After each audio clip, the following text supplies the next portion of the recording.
L'Ukraine confirme la mort de plusieurs Nigérians et des Sud-Africains dans la guerre à Louhansk. Une folie incroyable, c'est complètement invraisemblable. On va essayer de décortiquer ce que ça veut dire. Au départ, on disait que la Russie faisait des recrutements mensongers, c'est-à-dire fait des publicités, des travaux qui n'ont absolument rien à voir avec la guerre, pour finalement, après que les recrues arrivent, soit envoyés en guerre contre l'Ukraine. Mais est-ce vrai? Est-ce que la Russie est réellement en train d'envoyer des gens en guerre sans que ces personnes ne sachent dans quoi ils se sont engagés? On va le découvrir tout de suite. L'Ukraine vient de confirmer, les amis, la mort de 2 Nigérians. C'est une histoire triste mais sordide. Les hommes ont été identifiés comme Kamsa Kazim Kalowale, un homme de 42 ans, et un homme Mba Stéphane Udoka, né en janvier 88, un homme de 38 ans. 2 Nigérians tués en Ukraine. Ce qui est intéressant, que les services secrets ukrainiens ont fait de recherches sur ces personnes, découvrant même leur famille au Nigeria, des photos prises avec leurs femmes et leurs enfants. Donc ce sont des gens, des hommes de famille, des pères de famille qui sont partis en Russie malheureusement pour y mourir. L'Ukraine confirme que ces personnes ne sont pas parties en Russie pour faire un travail de sécurité comme ils le prétendent, comme plusieurs Africains le font d'ailleurs, disant nous sommes partis en Russie en l'objectif de travailler dans des industries, mais finalement on s'est retrouvés à la guerre. On nous a fait signer le papier dont on ne comprenait pas, écrit en russe, mais en fin de compte on s'est retrouvés ici en guerre. L'Ukraine dit c'est absolument faux. L'Ukraine confirme qu'ils ont des faits, des données concluants démontrant que ces personnes savaient exactement ce qu'ils faisaient. Donc les accusations portées sur Poutine, prétextant qu'ils sont en train de recruter des gens avec des fausses advertisements, est complètement faux. C'est-à-dire quoi? L'Ukraine dit ces personnes savaient exactement ce qu'ils ont signé. Okay? Ils savaient qu'ils partaient à la guerre. Mais quelle est la raison pour laquelle ils mentiraient au cas où ils étaient captivés par les Ukrainiens? La raison est très simple. Imaginez-vous être captivé par un Ukrainien, un militaire ou des Ukrainiens. On vous demande comment êtes-vous arrivé là? Quelle est la probabilité à travers laquelle vous y sortirez vivant? La première est celle-ci. Vous dites, je suis venu ici ne sachant pas que je venais pour faire la guerre. Je suis venu travailler en effet comme agent de sécurité ou faire des études de sécurité ou autre chose en Russie. Je me suis retrouvé soudainement arrêté, on m'a fait signer un bout de papier et je me suis retrouvé sans le comprendre directement ici en Ukraine en train de faire la guerre que je ne comprends absolument pas. Ça, c'est la première possibilité. La deuxième possibilité est celle-ci. Vous dites, je suis venu ici parce que j'aime la Russie, je suis venu faire la guerre contre l'Ukraine parce qu'ils aiment les Européens. Dans quelle probabilité en sortirez-vous vivant? La première où vous dites, je ne savais pas comment je me suis retrouvé ici, ou la seconde où vous dites, je suis venu sciemment vous faire la guerre. La seconde, vous serez tué. C'est clair. Pourquoi quitterez-vous votre pays pour venir ici faire la guerre? Dans notre histoire. Alors, beaucoup d'Africains, et ainsi que beaucoup d'étrangers qui sont arrêtés en Ukraine, ont pour alibi principal auquel nous avons été recrutés sans le comprendre. Nous sommes partis initialement en Russie pour faire autre chose. Les Russes nous ont joué à un jeu très profond, on ne comprend même pas comment on se retrouvait ici. Il y a une opportunité d'emploi ici en Russie dans le domaine de la sécurité. Le travail de sécurité, dans un sens peut-être similaire à Droite. devant une banque. Donc, si cela nous intéresse, nous vous donnerons peut-être de l'argent. D'accord. On a donc payé nous-mêmes nos billets et le visa. Mhm. Les militaires nous ont apporté un contrat à signer. Oui, c'est ça. Avant de mentionner un poste en sécurité, il a ajouté que l'armée nous formerait. Droite. Ouais. Si. Mais ensuite, ils disent que nous avons signé un contrat pour aller au front, donc il est impossible qu'ils ne nous y emmènent pas. Tu ne peux sortir nulle part. Vous ne pouvez aller nulle part, même si vous allez dans un lieu privé. La sécurité, l'armée vous escorte. Les Ukrainiens confirment que c'est absolument faux. Ils disent que les Nigérians qui ont été tués savaient exactement pourquoi ils sont partis là-bas. Alors comment ont-ils été tués? Ils ont été tués dans le meat grinder. Ça s'appelle l'assaut sacrificiel. Comprenez? Assaut sacrificiel. C'est-à-dire, comment ça fonctionne? Cette expression décrit une tactique d'infanterie russe particulièrement brutale, où les commandants envoient un grand nombre de soldats, souvent par vagues, peu entraînés et faiblement équipés, ou considérés comme remplaçables, dans des assauts frontaux répétés contre des positions ukrainiennes fortement défendues. En français, facile, ça veut dire. On remarque que les Ukrainiens sont positionnés au-dessus de la montagne, mais on a du mal à franchir cette ligne. Qu'est-ce qu'on fait? On envoie des militaires peu entraînés, c'est-à-dire des recrues qui viennent à peine arriver de l'Afrique ou ailleurs, ou des prisonniers. On les envoie en première ligne, en groupe de 50, par exemple. 50 parlent, suivi de 30, suivi de 50, suivi de 30, suivi de 50. Quel est l'objectif? L'objectif n'est pas de gagner du terrain contre les Ukrainiens. L'objectif est celui de révéler la position des Ukrainiens. C'est-à-dire, les Ukrainiens sont cachés sur la montagne. Vous ne savez pas exactement comment les repérer. Qu'est-ce qu'il faut faire? Il faut envoyer des militaires peu entraînés. Il faut envoyer des militaires peu valables, c'est-à-dire des militaires remplaçables. Vous les envoyez, quand vous les envoyez, qu'est-ce qui se passe? Les Ukrainiens vont tirer. Quand ils vont tirer, en tirant, ils révèlent leur position.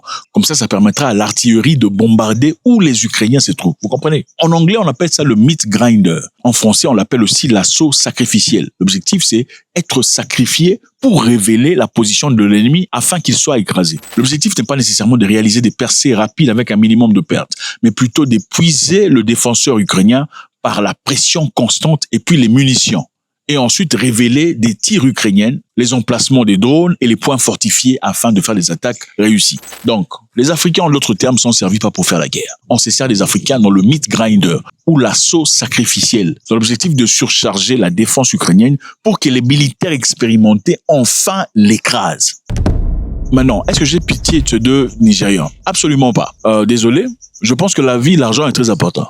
Mais quand vous sacrifiez votre famille, vos enfants, vos femmes pour aller faire la guerre en Russie, dans l'objectif de vous faire de l'argent, c'est une décision que vous avez prise consciemment. J'aurais peut-être eu pitié d'eux s'ils étaient partis sans le savoir, ok?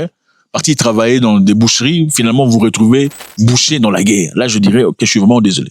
Mais dans un cas comme ça, absolument pas. Pourquoi irez-vous mourir dans une guerre que vous ne comprenez pas au nom de l'argent? Je comprends pas. Je pense qu'il y a plusieurs façons de faire de l'argent que d'aller mourir dans la guerre qu'on ne comprend pas.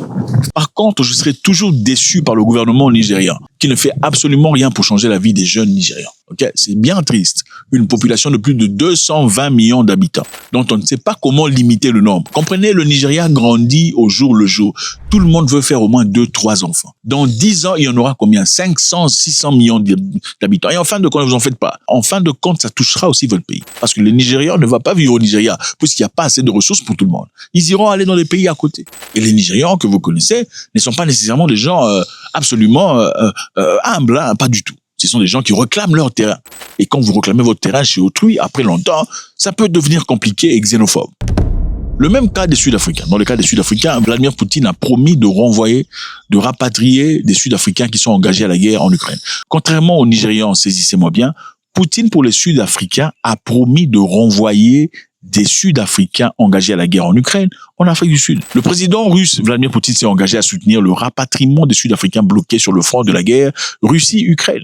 Cet engagement, évidemment, est arrivé dans un appel téléphonique entre le président sud-africain Ramaphosa le 10 février, au cours duquel les deux dirigeants ont convenu de travailler ensemble sur le processus. Comment c'est arrivé là? Parce que l'Afrique du Sud a mis la pression sur son président. Ouais, il faut faire partie des pays qui se respectent, où la population peut faire la pression sur le président et le président réagit sur une cause qui n'a absolument rien à gagner au président. Ok? C'est-à-dire, la population dit, nous avons nos frères qui sont coincés en Ukraine. Nous ne savons pas comment ils sont partis là-bas. Vous, monsieur le président, faites à ce qu'ils rentrent. Le président fait quelque chose. Contrairement à chez vous, on vous dira comment il est parti là-bas, qu'il a envoyé là-bas. Mais lui, vraiment, il est bête. Comment il s'est retrouvé là-bas? C'est comme ça. Au nom du respect, au nom de la Constitution, on va récupérer ces gens. Alors, continuons.